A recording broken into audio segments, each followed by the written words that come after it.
Hey everyone, it's Joy here for ReverseConfetti.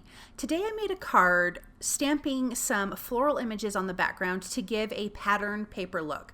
And then we added a cover plate die to give it a little extra something. So here is the Friendly Florals stamp set, and then here is the Folklore cover plate die that I'll be using, and also the friend die. I think this is called the layered friend die, but I will have everything listed and linked for you below. Now, sorry, I totally forgot to record, but I just stamped those floral images with black ink onto some watercolor cardstock. I just stamped them all over the back. And I thought this was really beautiful how it was, just the black and white, but I did decide to add a little bit of color. And I'm going to do this really quick. I don't want to get rid of that total black and white look, so I am not going to color these images all the way to the end, but I am going to add a little bit of color. So I'm using some Zig Clean Color Real Brush markers. That's why I'm using watercolor paper, and then I'm using just a little bit of water on my brush to blend it out.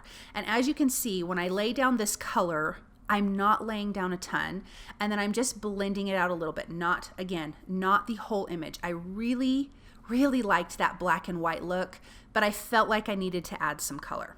So I'm using light green, just going in on all of those leaves really quickly, and this really did color fast, so this is a good way if you just didn't want to take a really long time to color. You could get away with this look, and actually I think it turned out really fabulous. I'm not trying to color these perfectly, but I love that it has this patterned paper feel to it. Then I'm using light carmine, which is the pink here. And as you can notice, I'm just concentrating the colors of the flowers towards the center and then blending it out.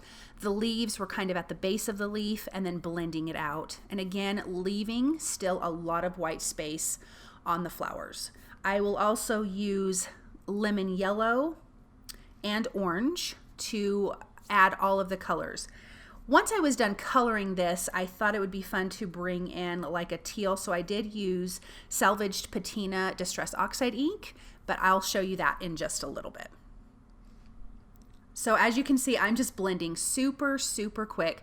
I'm staying within the lines, but because there's not a lot of color, you don't have to take forever to color this, and this really did turn out beautiful. So here is that really pretty orange, and I just feel like these colors are very bright and vibrant and just fun, and it feels like there's a lot of movement going on. I also wanted to say that this card panel is measured 4 3/4 by 5.5, or no, 4.5 by 5 3/4, excuse me. I wanted this a little bit bigger, so when I come in with the cover plate die, I could cut it out and kind of move it just a little bit of where I want it to be. But as you can see, this is really starting to come to life. When I was done coloring it, I also thought, let's bring in some splatters. So we are going to do that using the light green, light carmine, and orange. I didn't bother with the yellow because I didn't even think that we would see that. So I'm just going to color those markers on my work surface, my glass work surface, and spritz that with a little bit of water, and then just take my brush and just tap all over, and then we're just going to get a ton of splatters. I was really glad I did this. I just felt like it definitely added more character to this background. So I've got one more color, which is the light green.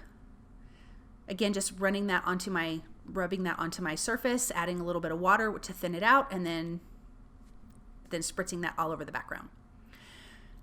I am going to die cut this from that cover plate first. This is the Folklore cover plate. I'm going to tape that in place, run that through my die cut machine, and then I'm going to bring in the Salvaged Patina Distress Oxide ink and my blender brush.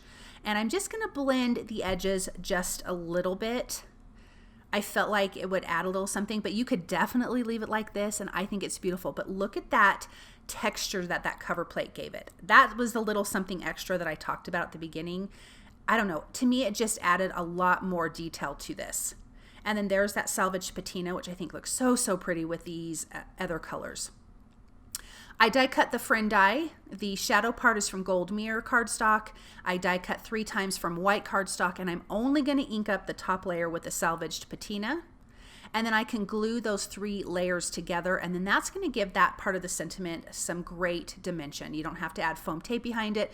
You can just glue layers of this together, and then it looks like a solid piece of chipboard, which I really like too.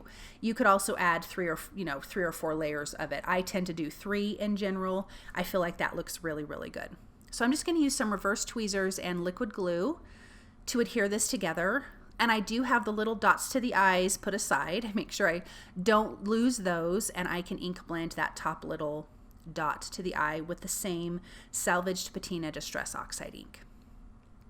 Then I can adhere this to that gold mirror background. I felt like this card needed a little bit of shine, so that's why I brought in that gold mirror cardstock. Ink blending that little dot, and then we can glue that onto the shadow piece. Again, with just the tiniest bit of glue, and then centering that right in the middle. And I just think that is so, so pretty. I think bringing in that aqua color, teal color was the perfect thing to do with those pinks, yellows, and oranges. I'm just gluing those 3 layers of the dots here. And here's that last colored layer. And then I have the sentiment from the Roses stamp set that says happy birthday. So the whole sentiment's going to read happy birthday, friend. I'm stamping that in the Salvaged Patina. I just thought I would keep that going with the sentiments. So I'm going to line that up in my mini Misty with some white cardstock. I like to line mine up kind of in the bottom corner, so when I trim it out, it's kind of already straight at the bottom, and I just have to trim it on 2 sides. Keeps it super simple and quick. I'm going to use my paper trimmer for that. And as you can see, that is fairly quick. And I will add foam tape behind this sentiment. And it's going to go above the word friend. So they'll say happy birthday, friend. And I just love to add foam tape and dimension behind my sentiments. For some, I don't know, that's just my most favorite thing. If I'm going to have a 1-layer card, essentially, I usually tend to ruin that idea by popping my sentiment up with foam tape. And then I will place this on a white A2 size card base. I will finish this off with some gold confetti. So I just have a scattering of those at the top and the bottom, and just using some liquid glue to put that in place. And then this card is completely finished. And I just love that Friendly Florals stamp set. Those little flowers are just absolutely gorgeous. I hope you guys enjoyed this project. Thank you so very much for stopping by and watching. You can find all of these products listed and linked below, and I'll be back again with another video. Bye.